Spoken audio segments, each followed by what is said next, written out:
बिस्मिल्लाहिर्रहमानिर्रहीम। नाज़रीन अस्सलाम वालेकुम। एक बार फिर आपकी खिदमत में हिदायत स्टूडियो से हाज़िर हैं और आप देख रहे हैं हेल्थ आवर। जैसे कि आपको मालूम है, हस्ब मामूल हर सैटरडे 3 से 4 बजे हम हेल्थ आवर लेकर आपकी खिदमत में हाज़िर होते हैं।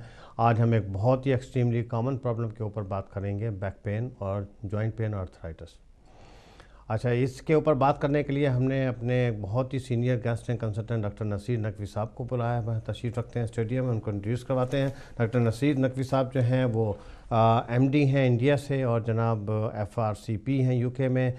इन्होंने जनाब ओवर 27 ईयर कंसल्टेंट और लीड कंसल्टेंट प्रेस्टन चॉर्ली हॉस्पिटल में काम किया है और ये जो है वो ट्रेनर और ट्यूटर मैनचेस्टर यूनिवर्सिटी के भी रहे हैं। मैं खुद ही डॉक्टर साहब आपको इंट्रोड्यूस करवाता हूँ, आप अपने बारे में ज़रा नाज़रीन को बताइए। नहीं, बहुत बहुत क्या शुक्रिया बस आपका आपने तशरीफ़ बहुत आने का। इंट्रोड्यूस करा दिया। बस बहुत बहुत शुक्रिया आपके इंट्रोड्यूस कराने का। आज पर्सनली फील के ये आपने टॉपिक तो बहुत ही उम्दा चुना है, जो कि क्रॉनिक बैक प्रॉब्लम, हम इसको क्रॉनिक बैक प्रॉब्लम कहेंगे, chronic back problem and arthritis. और हमारा इसमें इस तरह से रहा कि मैंने करीब 30 ईयर्स एज ए स्पेशलिस्ट काम किया।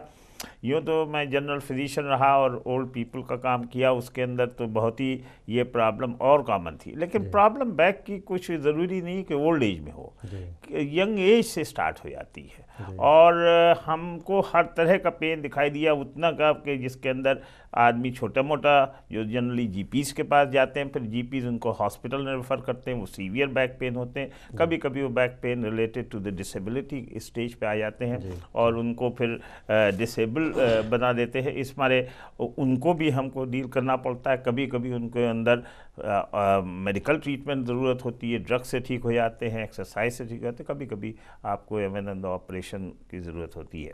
तो बैक पेन हमने हर स्टेज पे हर डिफरेंट टाइप का देखा है। तो एक बैक पेन के डजंट मतलब कि same different person is also suffering from the same back pain, because the back pain is different in different people. क्योंकि स्पाइनल कार्ड जो है और जो वर्टिब्रा है वो ऊपर से लेकर के नीचे तक डीजेनरेशन होता है। ज़्यादातर कॉमन जो है बैक प्रॉब्लम या तो वो नेक की है या लोअर बैक की है।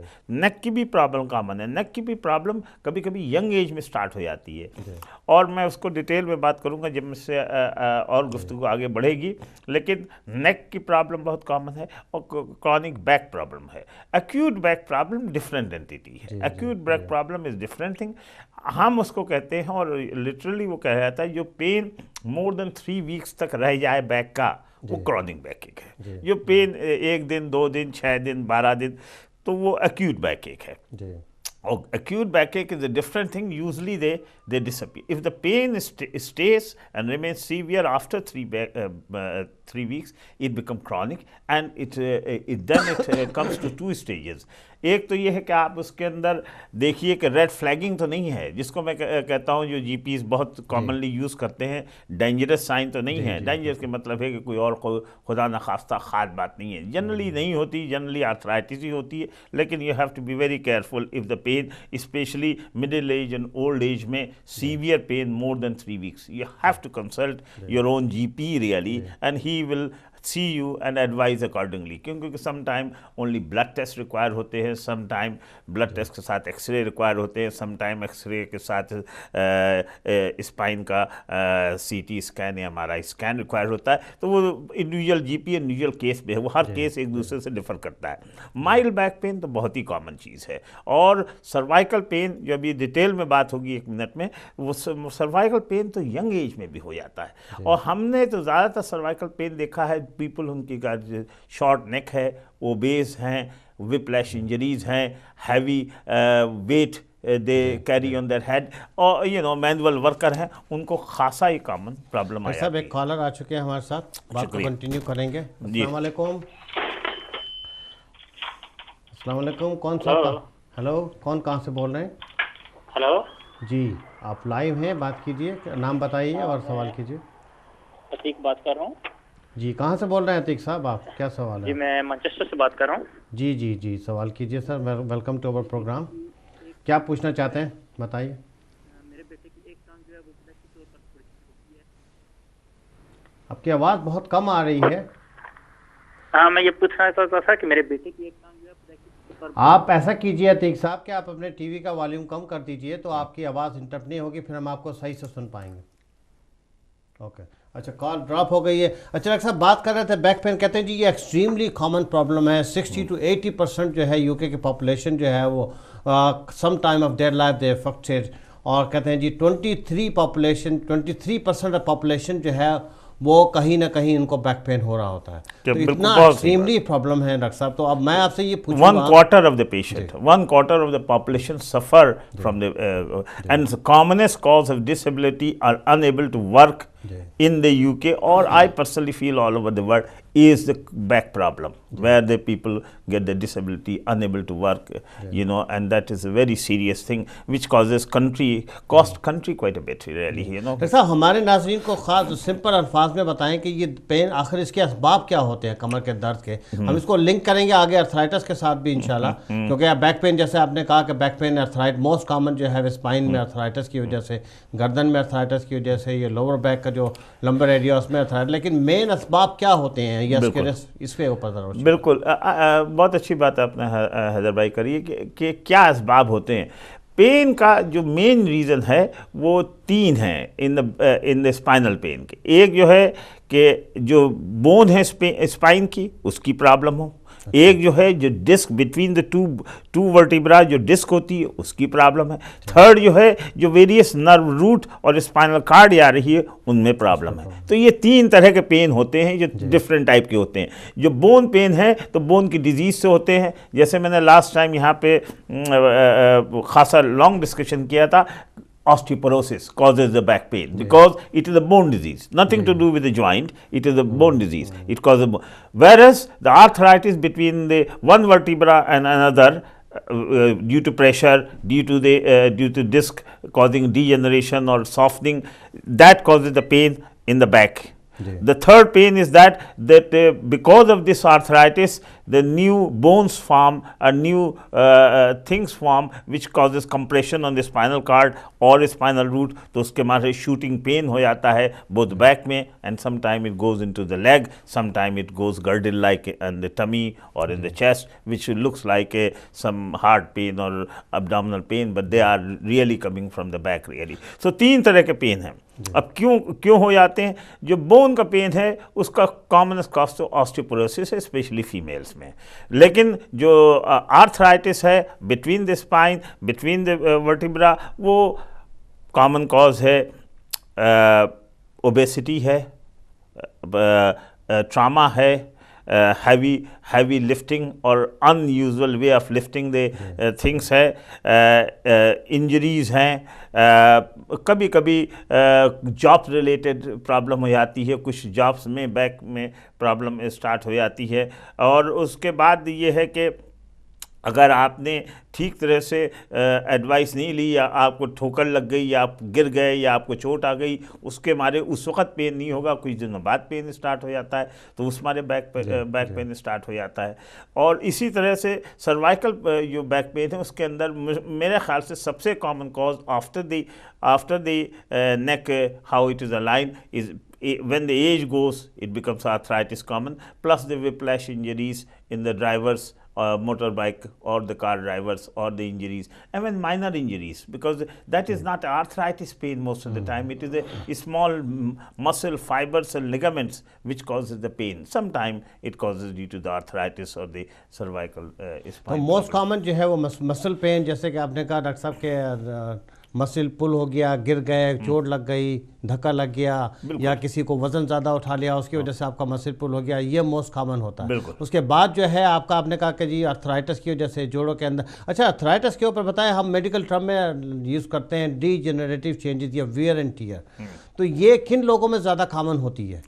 डीजेनरेटिव आर्थराइटिस अगर आप ओवर यूज़ ज्वाइन को करिए, अगर आपने अनयूजुअल वे में आपने यूज़ करा है कोई भी ज्वाइन को, arthritis of the hand is very common because people use the hand for various things and the thumb joint is the first to get involved with arthritis. Arthritis of the knee is very common as we get a... तो सब continue करेंगे, एक और collar हमारे साथ मौजूद हैं, call ले लेते हैं। हेलो, अच्छा कॉल ड्रॉप हो गई है, कोई बात नहीं, चलो सॉरी। तो डॉक्टर साहब, इसका अर्थराइटिस से क्या लिंक है? जैसे आपने कहा कि बैक के अंदर भी, जो स्पाइन के अंदर भी अर्थराइटिस होता है, कुछ लोगों को बैक पेन के साथ साथ और जोड़ों में भी पेन होता है, बिल्कुल। तो इसका जो मल्टी जॉइंट्स हैं, जैसे नी पेन है या हिप पेन है, इसका इसके साथ बैक पेन के और उसके लिंक अर्थराइटिस के साथ क्या लिंक? आर्थराइटिस जो है वो तो बहुत ही कॉमन है। कभी कभी आपकी बात बिल्कुल सही है कि एक जॉइंट में नहीं होता, हर एक जॉइंट में। तो दो तरह से आप डिवाइड कर सकते हैं। एक तो आर्थराइटिस है वियर एंड टियर की, जिसको ऑस्टियो आर्थराइटिस कहते हैं, and then there are arthritis not wear and tear arthritis which is called inflammatory arthritis which could be due to the inflammation and that can be many joint together or during the period of the illness really. तो अगर आप उस story को हटा दिए, inflammatory arthritis या gouty arthritis या arthritis due to the pseudo gout और व्हाटएवर, तो जो मेन प्रॉब्लम है वो एक और कॉलर डॉक्टर साहब आ चुके हैं। अस्सलाम वालेकुम। जी अस्सलाम वालेकुम जी, कौन सिस्टर कहाँ से बोल रही हैं? नाम बताइएगा प्लीज। हेलो जी, कौन बहन कहाँ से बोल रही हैं? जी, मैं लंदन से बोल रही हूँ सर। जी जी, क्या सवाल है आपका? पूछिए। मेरी क्या? आवाज़ जा रही है आपको? जी, आवाज़ आ रही है आपको। आप नाम बताइए, सवाल कीजिए। हाँ जी, मेरा नाम मिसेस मोहम्मद है। जी मिसेस मोहम्मद जी, मेरी बेटी नियरली 15 ईयर ओल्ड। अच्छा तो उसके ना हर वक्त उसकी लेग्स में दर्द रहता है। अच्छा अच्छा। तो अभी ब्लड टेस्ट की रिपोर्ट आई है जिसमें उसको उन्होंने कुछ टैबलेट्स दी हैं। क्या है कि पूरा साल इस्तेमाल करनी पड़ेंगी क्योंकि इसके ब्लड में विटामिन डी बिल्कुल नहीं बन रहा। अच्छा अच्छा अच्छा अच्छा। तो काफी बहुत ज्यादा उसको तकलीफ होती है। हर वक्त नहीं होती, शाम के वक्त स्पेशली, या ऑल द टाइम नहीं होती डॉक्टर। तो उनको दोनों टांगों में दर्द होता है। डॉक्टर ने जो ब्लड टेस्ट किया था उसमें उनका विटामिन डी की कमी आई है, और अब जो विटामिन डी का जो उन्होंने इलाज शुरू किया था उससे कुछ दर्द में इफाका हुआ है, दर्द कम हुआ है उनके? आपकी बच्ची तो नहीं, उन्होंने कहा पूरा साल इसको खाने पड़ेंगे। अच्छा। लेकिन बच्ची है बेचारी, वो स्कूल भी सम टाइम नहीं जा सकती, उसको बहुत तकलीफ होती है। तो आप क्या पूछना चाहती हैं? आप क्या क्या सवाल है आपका? मतलब ये कोई बड़ी रीजन ना कल बन जाए, क्योंकि अच्छा, ठीक है। कहते हैं कि ये जो इस तरह लेग्स में पेन होता है, ये सम टाइम ये बहुत आगे जाके बहुत ज्यादा तकलीफ दे हो जाता है। हाँ नहीं, इंशाल्लाह फिक्र न करें। बारे में जी बताते हैं आपको। मिसेस मोहम्मद, डॉक्टर साहब और को बहुत बहुत सलाम, प्लीज। शुक्रिया बहुत बहुत। जी ज़रूर आपको बताते हैं। डॉक्टर साहब, ये मिसेस मोहम्मद थी, इनकी बेटी जो है वो 15 साल की है और उसकी जो है दोनों टांगों में काफ़ी दर्द रहता है, और डॉक्टर ने जीपी ने ब्लड टेस्ट किया था, विटामिन डी की कमी जो है वो डायग्नोज हुई है, और विटामिन डी की उन्होंने ट्रीटमेंट भी शुरू करवा दी है। अब ये काफ़ी परेशान है। वो परेशानी उनकी ये है, अल्लाह ताला, मिसेस मोहम्मद हम दुआ करेंगे अल्लाह ताला से, अल्लाह ताला आपकी बच्ची को शफा दे। एक और कॉलर आ चुके हैं डॉक्टर साहब, फिर कंटिन्यू करेंगे कॉल। अस्सलाम वालेकुम। हेलो जी, कौन साहब कहाँ से बोल रहे हैं? हेलो, अस्सलाम वालेकुम। वालेकुम अस्सलाम। जी आप ये टीवी में सुबह हेल्थ और है ना, यही प्रोग्राम है ना ये? जी जी, आप लाइव हैं, आप बात कर रहे हैं हमसे। आप सवाल के नाम बताएं और सवाल कीजिए। सर मैं श्रीनगर से हूँ, शकील अहमद मेरा नाम है। अच्छा अच्छा। हेलो जी बोलिए बोलिए। हेलो जी, आपकी आवाज़ आ रही है, आप टीवी का वॉल्यूम थोड़ा सा कम कर लीजिए, आवाज़ आपकी थोड़ी डिस्टर्ब हो रही है। ये डॉक्टर साहब शुगर बैक पेन के बारे में बोल रहे, क्रॉनिक पेन। जी जी। तो मेरी मिसेज को पिछले कोई 5-6 साल से हमेशा पेन रहते है बैक साइड में। ठीक है। तो उसको 2 सर्जरीज भी आई है उसको। उन्हें सर्जरी, ऑपरेशन किया था उन्होंने बैक का किसी डॉक्टर से, सर्जन से?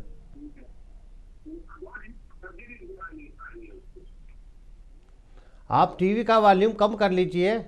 अच्छा अच्छा। डॉक्टर साहब, ये पहले जो है मिसेस मोहम्मद का जवाब दे देते हैं। विटामिन डी जैसे आपका पता हमारी एशियन कम्युनिटी में ख़ास तौर से बहुत ही ज़्यादा कॉमन है, और दूसरे ये कि यहाँ सूरज नहीं निकलता, तो उसकी और वजह है। तो ज़रा मिसेस मोहम्मद के लिए डॉक्टर साहब इसे ज़रा तफसील से बताएं, बड़ी परेशान है बच्ची के लिए वो, ये क्या इनको करना चाहिए? विटामिन डी डेफिशिएंसी को दूसरे वर्ल्डों में ऑस्टियोमलेशिया कहते हैं। जब यंग एज में हो जाए, जब बच्चों में हो जाए तो उसको रिकेट्स कहते हैं। बात एक ही है कि विटामिन डी लेवल अब तो अवेलेबल है, किसी ज़माने में नहीं अवेलेबल था, तो इनडायरेक्ट लोग एक्सरे करके या ब्लड टेस्ट करके कैल्शियम और के लेवल से फिर इनडायरेक्ट इंटरप्रेट करते थे।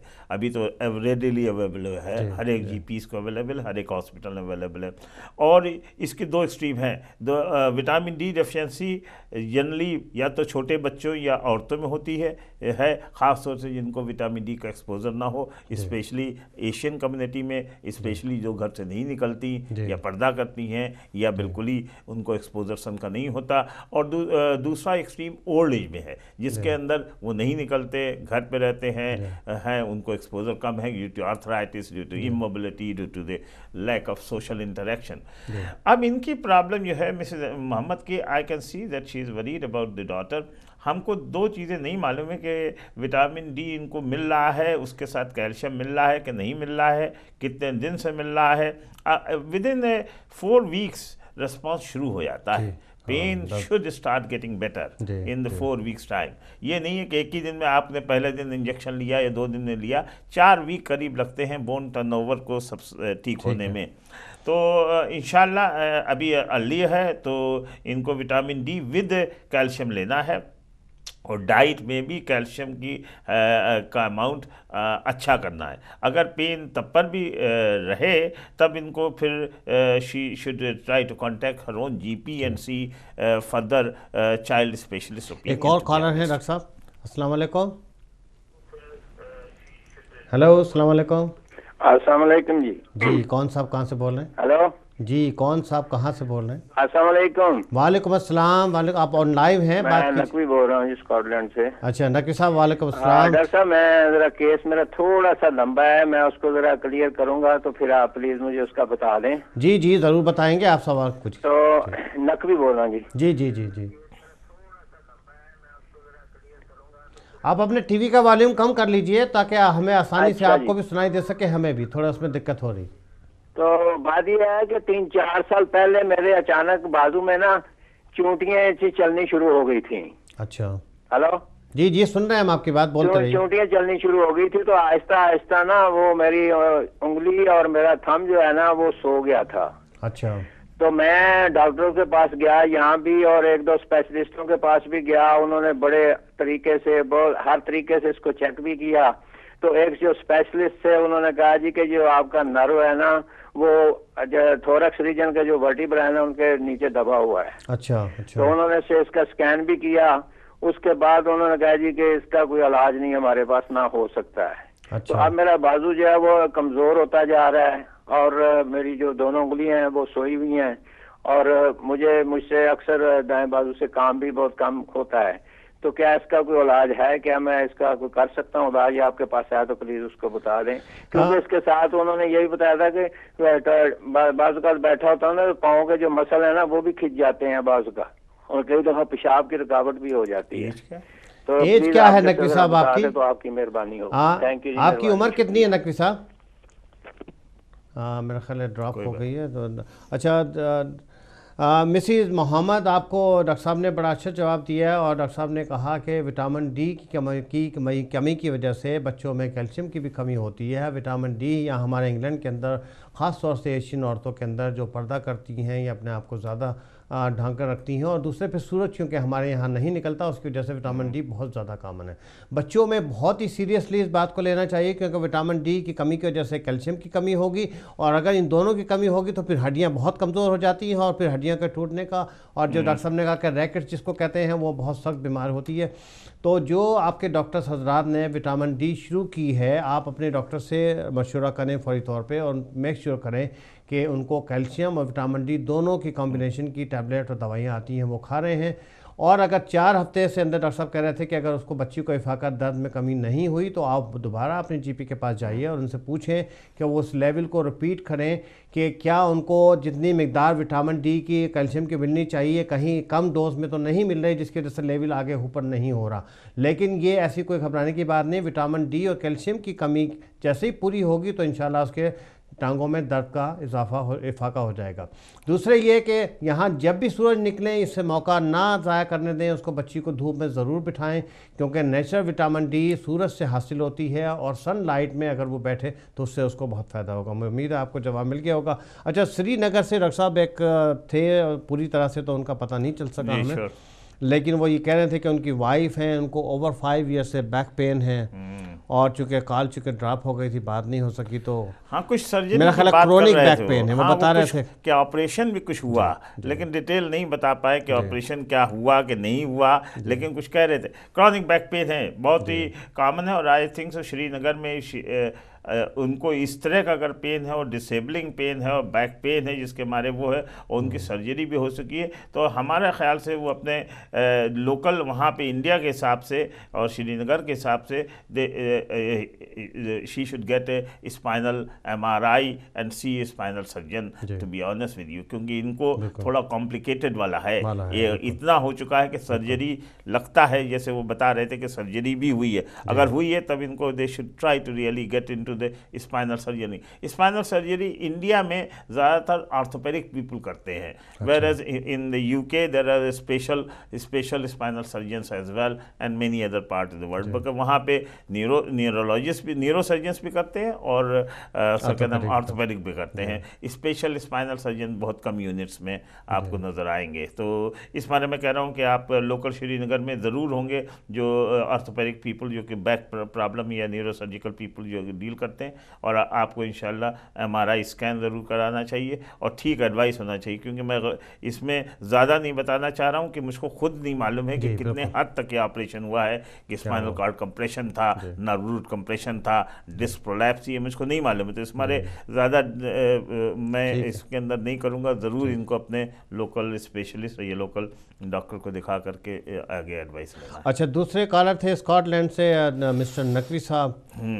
अच्छा, उनको वो बता रहे थे कि काफ़ी राइट साइड शोल्डर में जो है उनको बड़ा कॉम्प्लिकेटेड प्रॉब्लम है और स्पेशलिस्ट के पास भी जाते रहे, इसके ऊपर ज़रा उनको बताएं, काफ़ी परेशान। नकवी साहब की तो प्रॉब्लम बहुत अच्छी है, हमारे हम नाम है नकवी साहब, तो बेसिकली बिल्कुल बहुत सैड अबाउट कि राइट आर्म में नमनेस है और टिंगलिंग है फीलिंग, और अब आप कह रहे हैं कि यूज़ भी कम हो रहा है, लेकिन एक आपने और बात बताई है कि अब लेग में भी पेन है और लेग में भी कभी कभी नमनेस या शूटिंग स्टार्ट होती है। इन दोनों का कॉम्बिनेशन आप जो आपको डॉक्टर ने बताया मेरा ख्याल से बहुत सही है। It is a problem of cervical spine and this case आपको जो आर्थराइटिस है सर्वाइकल स्पाइन की, it is causing to me causing the pressure on the not only nerve root which is causing pain in the arm, but also causing the pressure on the spinal cord and causing the pain in the leg as well. हम नहीं समझते कि इसका कोई treatment नहीं है। आप कह रहे थे कि डॉक्टर को दिखाया, उन्होंने कहा कुछ नहीं करो। आई पर्सनली फील कि इसके अंदर कुछ हो सकता है। आपका मुझको नहीं मालूम कि आपका MRI स्कैन हुआ नेक का या आपने स्पेशलिस्ट को दिखाया, क्योंकि ज़रूर अगर इतनी तकलीफ़ है जिसमें स्पाइनल कार्ड भी इन्वॉल्व है, it is required some intervention, क्योंकि कंजर्वेटिव ट्रीटमेंट से कॉलर लगाने से, वेदर हार्ड कॉलर और सॉफ्ट कॉलर, ये अब नहीं ठह जाने का। इसके अंदर डिकम्प्रेशन सर्जरी या लेमिनेक्टमी की बारे में सोचा जा सकता है। और कॉलर है डॉक्टर साहब, आपको इंटरप्ट करूंगा तो कॉल ले लेते हैं, फिर आप कंटिन्यू कर। अस्सलाम वालेकुम जी, कौन बहन कहाँ से बोल रही हैं? हेलो, अस्सलाम वालेकुम। हेलो, अच्छा, तो नकवी साहब की पूरी बात मैं कर दूँ। इनको अपनी वाइफ के लिए मेरे ख्याल से कह रहे थे, जिसके लिए इनको वो है, लेकिन मेरे ख्याल से सीरियस प्रॉब्लम है एंड हम नहीं समझते, जैसे कह रहे हैं कि वो कहते हैं कि कुछ नहीं हो सकता। मेरा ख्याल से डेफिनेटली हो सकता है, और इनको राइट पाथ में जिस तरह से भी इनको कोशिश हो, हमारे ख्याल से तो बेस्ट इनको अपने GP से डिटेल में बात करना है। वही एक आदमी है जो कि राइट पाथ पे लगा सकता है, ये who can persuade instead of going to the somebody else और even privately. It is not going to sort out, the GP में put in the right path कि ठीक है, तुम आपको इतना हुआ है, ये नहीं कर सकते। अब मैं किसी और आ चुके हैं, कॉल ले लेते हैं। हेलो, अस्सलाम वालेकुम। वालेकुम सलाम। मैं मिसेस रिजवी बात कर रही हूँ ग्लासगो से। एक्चुअली मुझे ये पूछना था कि मेरा 6 साल का बेटा है, अक्सर उसको मतलब पैरों में तकलीफ रहती है।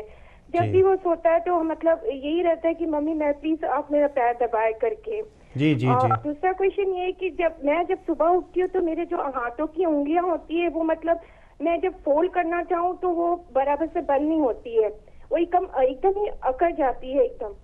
तो प्लीज उसके लिए आप मुझे कुछ बताएं। आपकी जो अपना है, हाथ दोनों सुबह में उठती हैं तो हाथ स्टिफ होते हैं और दर्द होता है, सूजे होते हैं हाथ की उंगलियां एकदम मतलब मैं कोशिश करती हूँ मुट्ठी बंद करने की, तो वो बंद बराबर से बंद नहीं होती है। तो कितनी देर बाद उठने के जैसे काम करना शुरू करती हूँ तो फिर वो नॉर्मल हो जाती है। अच्छा, मतलब आधा पौना घंटे या 1-2 घंटे के अंदर आपके हाथ नॉर्मल हो जाते हैं? हाँ जी। अच्छा, और बेटा जो है आपका वो 6 साल का है, उसको जो है वो टांगों में दर्द है, उसको आपने डॉक्टर, हाँ जी, उस बच्चे को आपने डॉक्टर को, जीपी को दिखाया? सालों से इसका ये प्रॉब्लम है। जब ये 3 साल के थे तभी से ये कहते कि मतलब काफी सालों से इनको ये प्रॉब्लम रह चुका है। अच्छा, आपने अपने डॉक्टर को दिखाया, उसके को ब्लड टेस्ट वगैरह या कुछ चीजें हुई हैं? हाँ जी, मैंने अपने बेटे को तो दिखाया था, तो ये हमेशा यही मुझे डॉक्टर ने कहा है यहाँ पे जीपी ने कि ये हो सकता है कि ग्रोइंग पेन हो करके कि बच्चों को अक्सर रहता है करके, लेकिन अब माशाल्लाह से 3-4 साल से, लेकिन लगातार इसको हमेशा ये मतलब काफी दिनों से यही प्रॉब्लम रहती है। तो उसका विटामिन डी या ब्लड वगैरह टेस्ट हुआ था कुछ? नहीं, अभी तक तो ऐसा कुछ नहीं करवाया मैंने उसका। अच्छा। मुझे समझ में नहीं आ रहा है कि मैं ये सही में डॉक्टर से दोबारा जीपी से अपॉइंटमेंट लेके इसकी ब्लड टेस्ट वगैरह करवाऊं जी जी, या मैं क्या करूं अपनी? हाँ नहीं, जैसे अभी आपको एक और कॉलर भी हमारी आई थी, अभी बात करते हैं, डॉक्टर साहब से भी पूछते हैं। विटामिन डी के ऊपर अभी डॉक्टर साहब ने बड़ी तफसील से बताया था कि छोटे बच्चों के अंदर चूँकि मुसलसल 3 साल से लेकर वो 6 साल का हो गया, मुसलसल चूँकि उसको दर्द हो रहा है, तो उसके विटामिन डी टेस्ट करवाना या दूसरे ब्लड टेस्ट करवाना बहुत ज़रूरी है।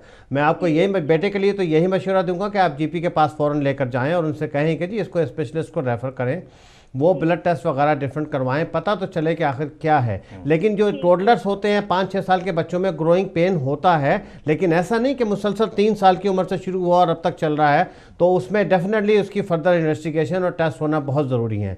अच्छा, आपके लिए डॉक्टर साहब से पूछते हैं, जो आपके हाथों में सोच होती है, तो शुक्रिया बहुत। अच्छा, ये जो अपना मिसेस रिजवी हैं, इनके जो आप बात कर रहे थे डॉक्टर साहब, रेमेटॉइड आर्थराइटिस की, शायद मुझे शक है कहीं वो ना हो उनको, सुबह में उठती हैं और एज नहीं हम पूछ सके इनकी? बिल्कुल, और दूसरा ये भी नहीं पूछ सके कि कब से है और कितने दिन से है और कम हो रहा है कि ज़्यादा हो रहा है और जॉइंट में। खैर एनीवे, तो मिसेस रिजवी की बेटे के बारे में आपने बिल्कुल सही बात करी है कि ग्रोइंग अप पेन होते हैं, लेकिन इतने नहीं होते और इतने लंबे तक अरसे तक नहीं इलाज करना चाहिए। ज़रूर है कि बेसिक टेस्ट ऑफ ब्लड ज़रूरी है बच्चे के होना, उसमें जैसे कैल्शियम है, विटामिन डी है, और कभी कभी हीमोग्लोबिन, कभी कभी अनीमिया के मारे भी पेन होता है, तो let us gate iron deficiency, मेरा मतलब है उसके अंदर होता है। तो आई पर्सनली फील, हैदर भाई ने बहुत राइटली कहा है कि आप अपने जीपी को कांटेक्ट करिए, वो ब्लड भी टेस्ट कर सकते हैं बगैर भेजे हुए अस्पताल, क्योंकि आजकल जीपीज़ के पास सभी कुछ मौजूद है, तो वो खुद भी ब्लड टेस्ट, एवं विटामिन डी लेवल वगैरह भी सब जीपी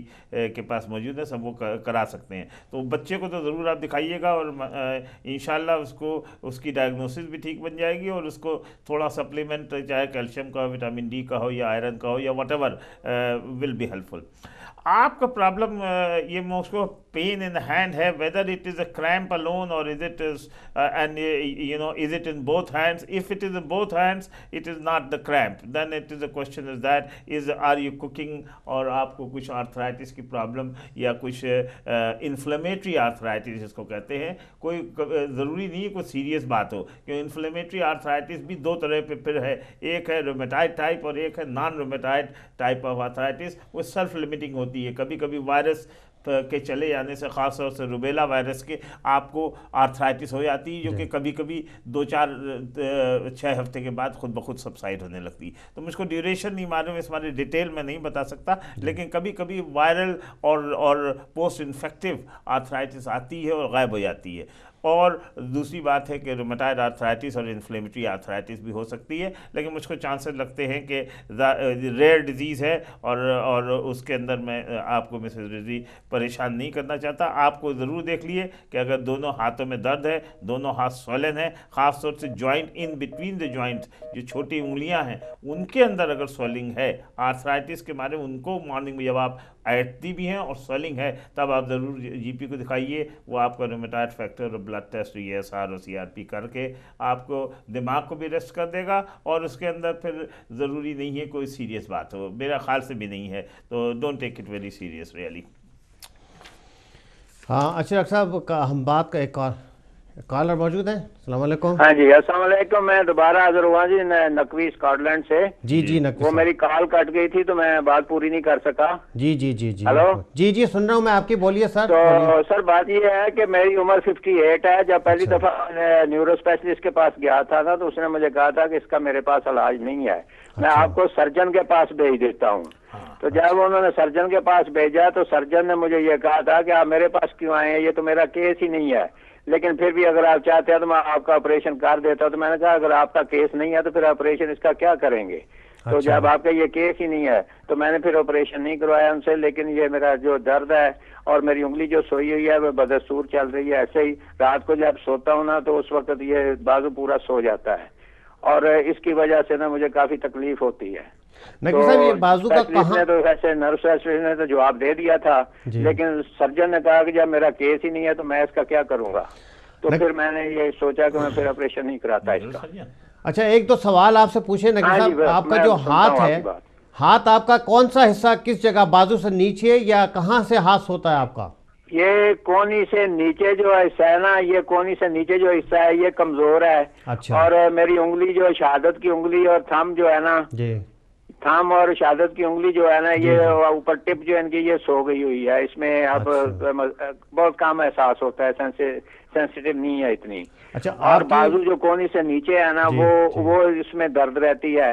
और रात को जब सोता हूँ तो उस वक्त, और गर्दन में भी अब बाज का ऐसा भी डॉक्टर साहब होता है कि जब मैं चल रहा होता हूँ ना तो मेरा सर जो है ना ऐसे चकराता है, और बाज का ऐसा होता है कि आंखों के आगे अंधेरा सा वक्ती तौर पे आता है ये। और 15 दिन 20 दिन के बाद ना सर में दर्द शुरू होती है, फिर एक दिन पैरासीटामोल खा लेता हूँ तो फिर महीना दर्द नहीं होती। अच्छा, ये अब मेरी कैफियत है इसमें। अब दर्द की कोई दवाई वगैरह नहीं आपको दी हुई इन्होंने? मैंने पहले शुरू में वो ब्रूफन वगैरह वो उन्होंने दी थी, पेन किलर। वो स्टमक अल्सर होने का डर हो गया था, बहुत बर्निंग हो रही थी स्टमक में। अच्छा अच्छा। तो फिर डॉक्टर ने कहा छोड़ दो, ये ना खाओ। अच्छा, आपका MRI स्कैन गर्दन का उन्होंने MRI स्कैन किया था? उन्होंने स्कैन किया था। स्कैन में उन्होंने बताया कि आपका नर्व जो है ना, जो सीने के मोरे है ना थोरैक्स रीजन के, उसमें 4 मोरे जो है वो दबे हुए हैं। अच्छा अच्छा अच्छा, ठीक है ठीक है। और मैं ये भी आपको थोड़ा सा गुजारिश कर दूं कि मैं अपनी जवानी के वक्त में ना बॉडी बिल्डिंग करता रहा हूं, तो वेट उठा के मैं वर्जिश वगैरह भी करता रहा हूं काफी अच्छा। और सप्लीमेंट थे मैंने वो है ना, बालक तो नहीं इस्तेमाल किए लेकिन सप्लीमेंट इस्तेमाल करता रहा हूँ वो दौरान जवानी के वक्त दौरान एक्सरसाइज के दौरान। जी जी, ठीक है नकी साहब, शुक्रिया बहुत बहुत आपको। डॉक्टर साहब से कहते हैं नकी साहब का डॉक्टर साहब प्रॉब्लम काफ़ी कॉम्प्लिकेटेड है, जैसे कि आप क्लियर हो गए इनकी हिस्ट्री से कि उनके थोरेसिक के स्पाइन में काफ़ी प्रॉब्लम है 3-4 लेवल्स के ऊपर, और वहीं पर जो नर्व कंप्रेशन है जिसकी वजह से उनका हाथ सुन्न हो जाता है। तो मेरा ख्याल है एक तो इनको नर्व कंडक्शन इनकी स्टडी होनी चाहिए कि पता चले कि नर्व कहाँ पर है, कितनी उसमें डैमेज है, क्यों पावर लॉस हो रहा है। आजकल नर्व कंडक्शन से आप ये भी बता सकते हैं कि पेरिफेरल नर्व डैमेज है या रेडिकुलोपैथी है, पेन कमिंग फ्रॉम दैट, तो वो भी डिस्टिंग्विश हो सकता है। अब हमको ये भी नहीं मालूम कि किसको इन्हें दिखाया था, कौन सर्जन था जिसने कहा कि हम कर भी सकते हैं, नहीं भी कर सकते। मेरा ख्याल है न्यूरो सर्जन का केस बनता है। हाँ बिल्कुल, न्यूरो सर्जन का केस है। और इसके अंदर मेरा ख्याल से तो इनको सेकंड ओपिनियन ज़रूर चाहिए है कि दिखाएं कि क्या बात है, क्योंकि अगर इतनी प्रॉब्लम है और डिसेबिलिटी आ रही है, now he is disable, is not very old, he is 58, so naturally you know he should not suffer that much and neither disable. और पेन कंट्रोल का एक आपने जो टॉपिक छेड़ा है कि ब्रूफेन नहीं ले पाते या non steroidal analgesic anti inflammatory आप नहीं ले पाते, उसकी कोई ज़रूरत नहीं है, क्योंकि नर्व पेन के लिए मेरे ख्याल से इसके अंदर मैं ज़्यादातर नॉन स्टेरॉयडल देते ही नहीं हूँ। उसके अंदर मैं देता हूँ ज़्यादातर नर्व पेन रिलीविंग एजेंट, जो पेट में कोई प्रॉब्लम नहीं करते। जैसे मैं कह रहा हूँ, बात कर रहा हूँ, आप अपने जीपी से बात करिएगा, वो आपको ज़रूर दे देगा। मैं पेरीगैबालेन और गाबापेंटीन और इस तरह के ड्रग यूज़ करते हैं जो कि पेट में तकलीफ भी नहीं करते और नर्व पेन के लिए much better than the Brufen और वोल्ट्रॉल और डाइक्लोफेनेक और व्हाटएवर यू नो। सो एक तो ये इनको है कि जीपी से अगर आप डिस्कस करिएगा तो उनसे पूछिएगा कि नर्व पेन के लिए अगर आप दवा दे दिए तो वो ज़रूर गाबापेंटीन और पेरीगैबालेन और whatever will be given. Haider भाई तो बहुत इसमें नॉलेजेबल हैं, तो अगर आप इनके पेशेंट होते तो ये आपको बताते, लेकिन ये आप अपने जीपी से बात करिएगा, वो ज़रूर आपको उस तरह की दवा देगा अगर आपको नहीं ले पाते नॉन स्टेरॉयडल ब्रूफेन या aspirin group of the drug really. नहीं, डिसअपॉइंटमेंट ये है डॉक्टर साहब कि ये कह रहे हैं कि ये डॉक्टर्स ने कह दिया कि जिसका कोई इलाज नहीं हो सकता। ऐसा नहीं है नकवी साहब। मैं फिर आपसे ये, जैसे डॉक्टर साहब ने कहा कि आप अपने जीपी चूँकि गेट कीपर होता है और आगे भेजने के लिए मेरा ख्याल है आप अपने जीपी से रब्ता करके उनसे बात करें कि वो ज़रूर है ज़रूर आपको न्यूरोसर्जन जो न्यूरोसर्जन्स होते हैं उनको स्पेशलिस्ट को रेफ़र दोबारा करें। वो उसमें 2-3 जैसे डॉक्टर साहब से अभी बात हो रही थी कि नर्व कंडक्शन एक स्टडी होती है जिसमें वो टेस्ट करते हैं कि आपके नर्व कहाँ पर डैमेज है, कौन सा हिस्से पर आपकी नर्व दब रही है या कितनी उसके अंदर कमज़ोरी आ चुकी है। ये जब तक 3-4 एक स्पेशलिस्ट टेस्ट होते हैं जो अंडर न्यूरोसर्जन या सर्जिकल यूनिट में होंगे, और उसके बाद फिर जैसे डॉक्टर साहब ने कहा कि स्पेशल दवाएं ख़ास तौर से जो सिर्फ नर्व पेन के लिए होती हैं, जो आपकी नस दब रही है उसके लिए स्पेशल दवाएं होती हैं जो कि जीपी भी प्रिस्क्राइब कर सकता है और उससे आपको इंशाल्लाह इफ़ाक़ा होना चाहिए। तो चूँकि आपका केस नकीब साहब इतना कॉम्प्लिकेटेड है, यहाँ हम आपको तफसील से तो आपको बता नहीं सकेंगे, इलाज तो नहीं बता सकते, लेकिन यही आपसे कहेंगे कि आप अपने जीपी से रब्ता करके न्यूरोसर्जन्स को रेफ़र करवाएँ, सेकंड ओपिनियन के लिए बात करें। आपका राइट है, आप 58 हैं, ऐसा मर्ज़ कोई भी नहीं है कि लाइलाज हो, लेकिन जब तक तशख़ीस ना हो मर्ज़ की, जब तक इलाज ना हो, क्योंकि आप कोई ऐसी दवाई भी नहीं खा रहे हैं जिससे नर्व पेन को कंट्रोल हो, तो मेरा ख्याल है कि अभी काफ़ी ज़्यादा गुंजाइश है, आप मायूस ना हो। मुझे उम्मीद है कि इंशाल्लाह अगर आपको जीपी आपका एप्रोप्रिएट जगह पर रेफ़र करेगा और इसकी फर्दर तशख़ीस इन्वेस्टिगेशंस होंगी तो अल्लाह ताला आपको जो है वह इसमें शिफा देगा और अल्लाह ताला आपको सेहत देगा। शुक्रिया नकीब साहब, उम्मीद है आपको मिल गया होगा। अच्छा डॉक्टर साहब, ये काफ़ी कॉमन है, ये जो है ना अक्सर जब बैक पेन होता है तो बैक पेन की वजह से जो पेन जो है टांग की तरफ भी जाता है, जिसमें हम भी जब नर्व की बात कर रहे थे कि सियाटिक नर्व इसमें इन्वॉल्व होती है और अक्सर लोगों को चलने फिरने में तकलीफ होती है। इसके ऊपर ज़रा थोड़ी रोशनी डालें कि उसका क्या है। बिल्कुल, जिसके पुराने ज़माने में सियाटिका कहते थे हर एक आदमी को, तो क्योंकि सियाटिक नर्व जो है वो सियाटिक नर्व बेसिकली इस माने कहलाती है कि बेसिकली पेन जो है लोअर बैक वाले एरिया से आ रहे हैं, जो नर्व एंडिंग स्टार्ट हो रही है नंबर 2, 3, 4, 5, 6 और सैक्रल जॉइंट से, तो लॉन्ग नर्व जो आ रही है उनमें से या तो ट्रैप्ड हैं या इन्फ्लेम्ड हैं, तो वो लॉन्ग नर्व फिर वो फिर पैर तक और फुट तक वो सप्लाई करती हैं नर्व को। तो अगर वो प्रेशर उसके टॉप एंड पे भी है तो वो पेन आपको फुट में होगा या पेन आपको बैक ऑफ द लेग में होगा। फ्रंट ऑफ द लेग में पेन कम होता है, क्योंकि पेन जो सियाटिक नर्व का है या रेडिकुलोपैथी का है या बैक का है, वो ज़्यादातर बैक ऑफ द थाई और back of the leg to back of the foot जाता है। तो इस मारे उसको सियाटिका ओल्ड ज़माने में कहते थे, बेसिकली रेडिकुलोपैथी और स्पाइनल कार्ड कंप्रेशन के मारे है, और बेसिकली रेडिकुल के मारे है, स्पाइनल कार्ड के प्रेशर के मारे नहीं है। तो वो ज़्यादातर जो है वो कहना में ऑस्टियोफाइट या न्यू बोन फॉर्मेशन हो जाते हैं, वो दबाते रहते हैं,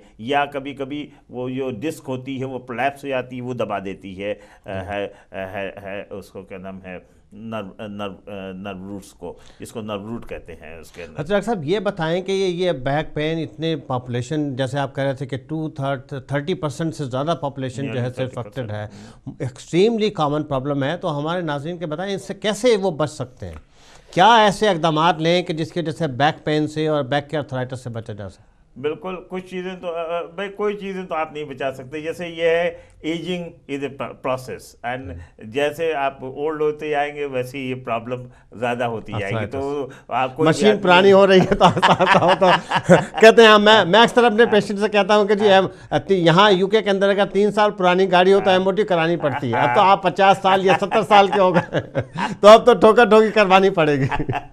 तो वो वाली बात है कि उसको तो कोई नहीं बचा सकता, कि वो तो आपका age part of the ageing है। दूसरी जो आप कम कर सकते हैं, obesity is a good factor. बहुत हाईवी ओवरवेट और ओवरवेट पर्सन को they get more problem with arthritis both of the back as well as of the hip and knee and ankle. So ये arthritis, age plus the obesity plus your walking shoes or walking habit, plus avoiding the trauma or injuries or falls or heavy lifting. If you don't know how to position yourself in lifting weight, same आप एक बड़ा सा संदूक है उसको उठाना है, किस तरह से आपको पैर की पोजीशन, हाथ की पोजीशन करना है। हो सकता है वही 20 kg वाला आप उठा लिए, और अगर आपकी पोजीशन रॉन्ग है तो you can injure your back और इंजर योर हिप और injure your knee. So you have to be very careful about that really, कि उन इंजरीज़ को आप बचाइए और उन चीज़ों को बचाइए। और फिर रेगुलर एक्सरसाइज करने से, good walking, flat surface पे, swimming is a very good exercise for the back and the spine and the hip। and ये अगर आप नहीं कर सकते नॉर्मल वॉकिंग वगैरह, जो इतना पेन अगर आपका बढ़ चुका है तो I will say hydrotherapy is a very good option to do. अच्छा, अक्सर मैं अपने मरीजों को डॉक्टर साहब देखता हूँ, कहते हैं कि जी डॉक्टर साहब आप हमें वॉक करने के लिए कह रहे हैं, हम तो 4-5 कदम 10 से घर से बाहर नहीं निकल सकते, इतना सीवियर दर्द है मेरे जोड़ों के अंदर और कमर के अंदर। तो मैं तो अक्सर ये एडवाइस करता हूँ, इसके ऊपर इनको एडवाइस दें कि कितना ज़्यादा इनको मोबिलाइज रखना चाहिए, इसकी इंपॉर्टेंस के ऊपर। जो आपने इससे पहले कहा कि पोस्चर बहुत इंपॉर्टेंट है, मोबिलाइजेशन बहुत इंपॉर्टेंट है, इसकी इंपॉर्टेंस के ऊपर ज़रा रोशनी। क्योंकि लोग पेन के मारे फिर स्टॉप करते हैं वॉकिंग और स्टॉप करते हैं हम अपने बेड से उठना ही, बैठे हुए लेटे में, खास तौर से ये बेज बढ़ती वो that creates more problem, they totally becomes bed bound और chair bound. And when they become bed bound, they become bed shaped. They become chair bound, they become chair shaped, because they don't move really. So naturally you have to keep on doing maximum possible exercise or maximum possible mobility while the pain allows. Machine को use ना करने की वजह से muscle को जितना कम use करेंगे और स्टिफनेस होगी और ज्यादा मसाइल होंगे, फिर एट्रोफी मसल की हो जाती है, मसल जो है वेस्ट हो जाते हैं, मसल थिन हो जाते हैं। तो वो सेम वो लेग है जो कि आपको 70 या 80 साल की उम्र में आपको खड़ा कर देता था, आपने 3 वीक वॉक नहीं किया या आप बैठे रहे या लेटे रहे, कोई बीमारी के मारे, फ्लू के मारे, whatever, you require to start going as early as possible. Neither वो वेस्टिंग मसल की शुरू हो जाएगी, लिगामेंट की शुरू हो जाएगी, और आपको फिर वॉक करना या एक्सरसाइज करना या उठना या काम पे जाना दुश्वार हो जाएगा। तो early mobilisation is better really. बिल्कुल। नाज़रीन, जैसे कि आपको पता है हमारा प्रोग्राम लाइव और इंटरेक्टिव होता है। कोई भी सवाल आपके जहन में आ रहा है बैक पैन से मुतालिक, जॉइंट अर्थराइटिस, जोड़ों में दर्द से मुतालिक, आपके कमर में दर्द है, आपके जोड़ों में दर्द है, सूजन है, या उससे मुतालिक कोई भी आपका सवाल है, आप फ़ोन उठाइए, हमें कॉल कीजिए। डॉक्टर साहब हमारे जो बहुत ही सीनियर स्पेशलिस्ट हैं वो आपको उसका जवाब ज़रूर देंगे। अच्छा डॉक्टर साहब, हम अर्थराइटिस पे थोड़ा सा बात करें कि जो कर रहे थे कि एक बहन का भी सवाल आता है कि अक्सर हाथों को ये जो मल्टी अर्थराइटिस होता है, मल्टीपल जॉइंट अक्सर इफ़ेक्ट होते हैं कि जो डिफरेंट जिस्म के सारे जोड़ों के अंदर दर्द शुरू हो जाता है और सूजन होती है, इसके ऊपर ज़रा थोड़ा सा रोशनी। जो आर्थराइटिस है, जो सबसे कॉमन आर्थराइटिस है, वो अभी भी ऑस्टियोआर्थराइटिस है। अब वो कभी कभी सूजन के साथ भी हो जाती है, लेकिन अगर सूजन प्रिडोमिनेंट है और उसके अंदर, तब इन्फ्लेमेटरी आर्थराइटिस, जिसको रूमेटॉइड टाइप ऑफ आर्थराइटिस, या अगर आर्थराइटिस खाली एक जॉइंट में है या 2 जॉइंट में है, तो हो सकता है कि वो नॉन वियर एंड टियर की भी आर्थराइटिस हो। अब जैसे है कि गाउट में भी आर्थराइटिस हो जाती है और यूजली फुट के जॉइंट को इन्वॉल्व करती है। ऑस्टियोआर्थराइटिस यूजली हैवी यूज़ वाले जॉइंट में होती है। तो आर्थराइटिस जो है कॉमन है हिप में है, कॉमन है नी में है, कॉमन है एंकल में है, कॉमन है शोल्डर में है, एल्बो की रेयर होती है, थंब में है, small joints of the hand में कम कॉमन है, लेकिन थंब की जॉइंट में फिर बाद में आर्थराइटिस ऑफ द हैंड्स भी स्टार्ट हो जाती है। अब उसके अंदर अगर आर्थराइटिस के साथ, आर्थराइटिस के मतलब इन्फ्लेमेशन ऑफ द जॉइंट, अब अगर आर्थराइटिस के साथ स्वेलिंग भी है, that means that there is some inflammation which is more than the normal wear and tear inflammation. अगर वो सिमेट्रिकल है, दोनों हाथ में है, तो नेचुरली आप अपने डॉक्टर को दिखा करके फर्दर एडवाइस लिए। क्योंकि मैं पढ़ाना नहीं चाह रहा हूँ कि क्या होता है, तो उसके अंदर आप अपने GP is the main source really, तो उसको जीपी से आप बात करिए तो वो आपको एडवाइस उसके बारे में आपको देंगे। तो उसके अंदर आर्थराइटिस जैसे नी की है, ये बहुत बड़ी प्रॉब्लम है, और हिप की है, वो बहुत बड़ी प्रॉब्लम है। मेन क्राइटेरिया ये है कि आर्थराइटिस का पेन हिप का जो है, ज़रा सा कंसंट्रेट हिप और नी पे कर लें, क्योंकि ये बहुत बड़ी प्रॉब्लम है। हिप का पेन जो जनरली है एंटीरियर होता है, जनरली सामने की तरफ होता है, बैक में नहीं होता। ये जो आपके थाई है या उसके सामने की तरफ ग्रोइन एरिया में होता है पेन। और पेन जो है ज़्यादातर एक्सरसाइज से ब्रॉट होता है और रेस्ट से कम होता है। ज़्यादातर जब लेट स्टेज हो जाती है, पेन हर वक्त रहता है, लेकिन एक्सरसाइज से बहुत बढ़ जाता है, लेटने में और बैठने में कम हो जाता है, गायब नहीं होता। जब आर्थराइटिस बढ़ने लगी, जब जो जॉइंट बहुत ही ज़्यादा इन्वॉल्व हो जाती है, तो सराउंडिंग इन्फ्लेमेशन स्टार्ट हो जाता है। तो इन्फ्लेमेशन के मारे पेन हर वक्त रहता है। उस वक्त नॉन स्टेरॉयडल जो बात है, ब्रूफेन या इबुप्रोफेन लेकर के आप जो इन्फ्लेमेशन तो कम कर सकते हैं, लेकिन आर्थराइटिस को कुछ नहीं कर सकते। अब उसके अंदर क्या करना चाहिए? Mobility continue as far as you can do it. एक स्टेज पर आती है कि आर्थराइटिस के अंदर फिर ऑपरेशन की ज़रूरत होने लगती है, और हिप का ऑपरेशन खासा सक्सेसफुल है, इसको हिप आर्थोप्लास्टी कहते हैं या न्यू हिप ज्वाइन करते हैं, रिप्लेसमेंट करते हैं। हिप में इंजेक्शन लगाना या हिप में इंजेक्शन लगा के ठीक करना रोल है, लेकिन इतना नहीं है और ज़रा कॉम्प्लिकेटेड इंजेक्शन है, तो इस मारे ज़्यादातर जगह पे इंजेक्शन, जॉइंट भी तो बहुत डीप है ना, वहाँ तो इंजेक्शन दवा पहुंचाना इस मारे ज़्यादातर लोग नहीं प्रेफर करते, और ज़्यादातर उसका रिस्पांस भी इतना अच्छा नहीं है क्योंकि वो हिप जॉइंट में जाता नहीं। अब आइए आप arthritis of the knee joint, वो सेकंड कॉमन आर्थराइटिस जो कि आदमी को वियर एंड टेयर में स्टार्ट होती है, ये भी वही कॉमन है, ओबेसिटी कॉमन है, ओवर यूज़ कॉमन है, आपने यूथ में फुटबॉल खेला या चोटें आई हैं, वो arthritis they bring it to you. Arthritis में हो सकता है दोनों में हो, ये ज़्यादातर होता है कि एक जॉइंट ज़्यादा इन्वॉल्व होती है, राइट ज़्यादा इन्वॉल्व है देन लेफ्ट, और लेफ्ट ज़्यादा इन्वॉल्व है। एक कॉलर है डॉक्टर साहब, कॉल ले लेते हैं। अस्सलाम वालेकुम। वालेकुम सलाम। मेरे हाथ जो है ना वो सो जाते हैं, इसका कोई इलाज है? क्या नाम है आपका, कहाँ से बोल रहे हैं और आपकी उम्र कितनी है? मैं लियाकत अली हूँ, मैं बाटले से बोल रहा हूँ और मेरी उम्र है 57। 57। तो दोनों हाथ आपके लिया के साथ सो जाते हैं या एक हाथ होता है? नहीं, ये जो आगे अंगले ना ये सो जाती है, जो फिंगर है। अच्छा, हाथों की जो नेल के पास जो होती है, हाथों की जो उंगली है, पंजा है, वो सो जाता है। ये जो नेल के साथ ये जगह है ना, ये सो जाती है। अच्छा, तो ये कब से आपको तकलीफ हो रही है, कितने अरसे से तकलीफ हो रही है? ये तकरीबन इतना नहीं है, मेरा ऑपरेशन हुआ था, उसके बाद यूरिन स्टॉप हो गया था, उसके बाद ये हुई है। नहीं, तो ऑपरेशन आपका हाथ में हुआ था या ऑपरेशन आपका पेशाब के लिए हुआ था? पेशाब के लिए। अच्छा, हाथों में, जोड़ों में अर्थराइटिस या कोई तकलीफ है आपको? जोड़ों में अक्सर दर्द रहता है? मैं वैसे घुटनों में दर्द रहता है, शोल्डर में पेन है, मेरा बैक पेन है। अच्छा, तो जो हाथ आपका सोता है, इस हाथ के अंदर हाथ का जो तीसरा हिस्सा है वो नम हो जाता है, कभी आपको ग्रिप करने में या चीज़ों को उठाने में उसमें कोई दिक्कत होती है? नहीं, सिर्फ ये जो नेल के आगे है ना हाथ, ये अंगुली सो जाती है आगे से। अच्छा, तो अपने डॉक्टर्स को आपने दिखाया, उन्होंने कुछ बताया आपको कि क्या हो सकता है? वैसे डॉक्टर के पास नहीं गई हूँ, डॉक्टर साहब मुझे शुगर की भी प्रॉब्लम है, तो अच्छा, ठीक है, डॉक्टर को दिखाने वाला हूँ। जी, तो ये आपने कहा कि आपको शुगर है, शुगर कितने अरसे से है? शुगर मुझे ये यूरिन स्टॉप हुआ, ऑपरेशन हुआ तो शुगर हो गई है। मतलब अभी रिसेंटली 2-4 साल से ही हुई है, पहले नहीं थी? नहीं, यही साल हुआ एक। अच्छा, तो ये जो हाथ आपका कहते हैं कि सोता है, उंगलियां सो जाती हैं, हर वक्त सोई रहती हैं या ऑन एंड ऑफ ऐसा होता है? ये रात को और कभी कभी दिन को भी सो जाती है, पता नहीं ठंडक की वजह से ही क्या ठीक हो जाती है। अच्छा, सिर्फ एक हाथ की उंगलियां सोती हैं या पैरों की उंगलियां भी सोती हैं? नहीं, दोनों हाथ की आगे वाली जो फिंगर होती है ना, उधर सोती है। ठीक है, शुक्रिया बहुत बहुत आपको, लाकेत साहब जवाब देते हैं। अच्छा, लाकेत साहब के काफ़ी कॉम्प्लिकेटेड हैं एज, इनकी 57 है।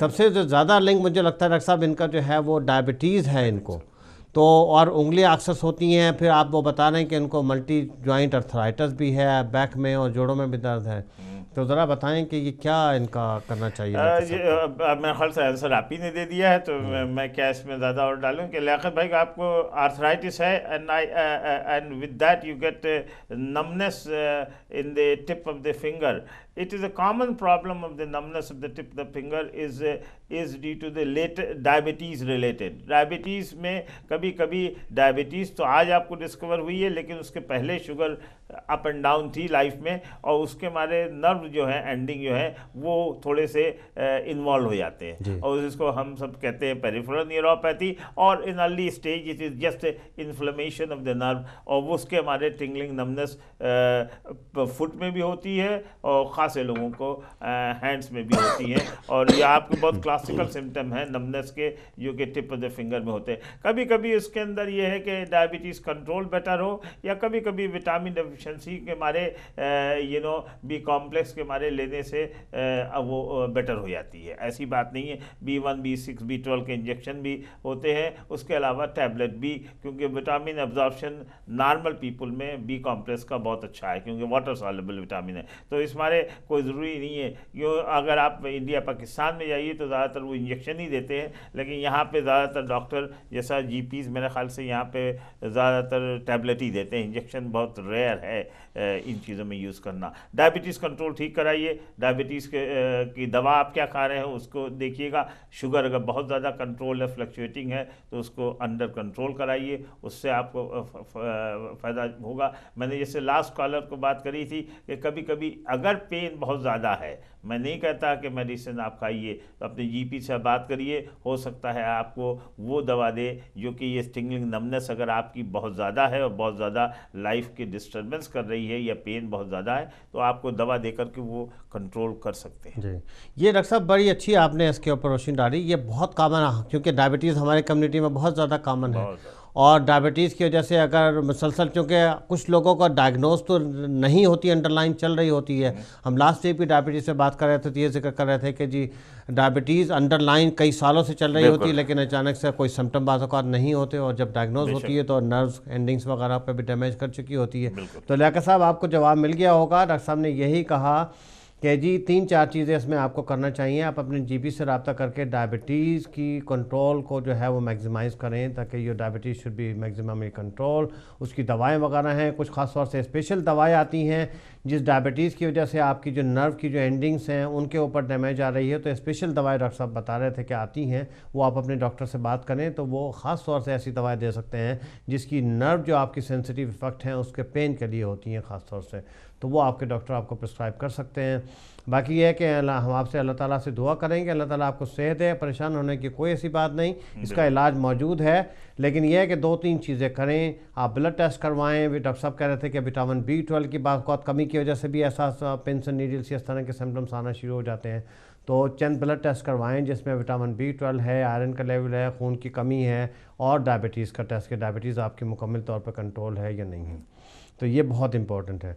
अच्छा डॉक्टर साहब, अब आखिरी चंद मिनट हमारे प्रोग्राम के बचे हैं, तो अब ये बताएं कि मेनली जो है वो लास्ट 2 मिनट में मैसेज दें हमारे नाज़रीन के लिए कि आर्थराइटिस और बैक पेन से को क्या ऐसी जो है तदबीर करें जिससे वो कुछ उनको बचत हो सके। हैदर भाई बहुत अच्छी आपने बात करी कि क्या करा जाए जिससे बचत हो both arthritis as well as back problem. मेरे तो गुजारिश लोगों से होगी, वही बेसिक क्वेश्चन आ जाता है कि it is a common problem, it is not very common problem in Asian community, both the back problem as well as arthritis of the hand, knee, hip. It is not only related to the people who are old, it can happen to the young people, it can happen in the neck joint, it can happen in the lower back, it can happen in the hip joint, it can happen to the other joint. It can cause disability even, and we should try to avoid our people to suffer disability, loss of income, loss of independence, because the human being के लिए more important thing is independence. Independence, mobility makes you independent, and you feel free. Once you are immobile, once you are bed bound, the whole things becomes very difficult, the life becomes very narrow. तो इस बारे मैं तो हमेशा वो अर्ज़ करूँगा कि बेसिकली आप अपने को हेल्दी रखने की कोशिश करिए, और उसका क्या नाम है, अपना वेट को कंट्रोल करिए, अपने लिए रेगुलर एक्सरसाइज करिए, अपने को अवॉइड करिए जिस जगह पे अगर आप ओल्ड हैं तो ख़ास तौर से अवॉइड करिए गिरने से, चोट लगने से, और इवन यंग एज में आप भी प्रिकॉशन लिए। Balance living, balance exercise, and avoiding the trauma unnecessarily. कुछ तो ट्रामा आपके पार्ट ऑफ द जॉब और part of the day to day life में है, उनको तो आप नहीं अवॉइड कर सकते। तो मेरा अर्ज़ ये होगा कि ऐसा कह रहा मैं, healthy living, good weight, try to control yourself and keep healthy diet which will help you in that.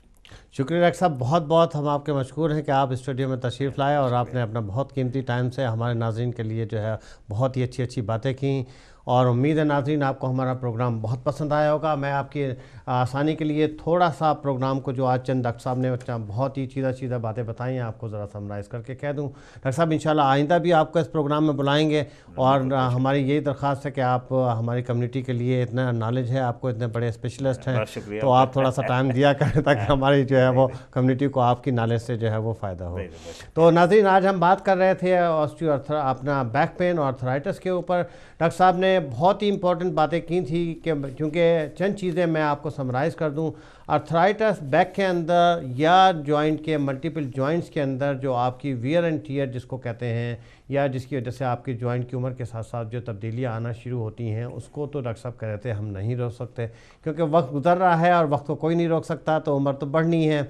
लेकिन जो चीज़ें आप कर सकते हैं प्रैक्टिकली, अगर आप, डॉक्टर साहब ने बहुत इंपॉर्टेंस इस चीज़ पे जोर दिया था कि अगर आप अपना वज़न कंट्रोल रखें और आप एक्सरसाइज रेगुलर करते रहें, अपने आप को मोबिलाइज रखें, अपने डाइट का बहुत ख्याल रखें, तो जितने ज़्यादा आपका वज़न होगा उसकी वजह से आपके कमर की जोड़ों पर भी बहुत इफ़ेक्ट पड़ता है। आपके जो हिप हैं, बड़े जॉइंट हैं, नी जॉइंट हैं, हिप जॉइंट हैं, उनके अंदर अर्ली अर्थराइटिस आने का चांस बहुत ज़्यादा होता है। तो डॉक्टर साहब का मैसेज यही है आज आप लोगों के लिए नाज़रीन कि अपना वेट को कंट्रोल रखें, अपने आप को मोबिलाइज करें। अर्थराइटिस ऐसी बीमारी नहीं है जिसका इलाज ना हो, लेकिन इससे बचने का सिर्फ एक ही तरीका है कि अगर आप अपने आप को हेल्दी लाइफ स्टाइल रखें तो इंशाल्लाह आप इन बीमारियों से, मुज़र बीमारी से बच सकते हैं।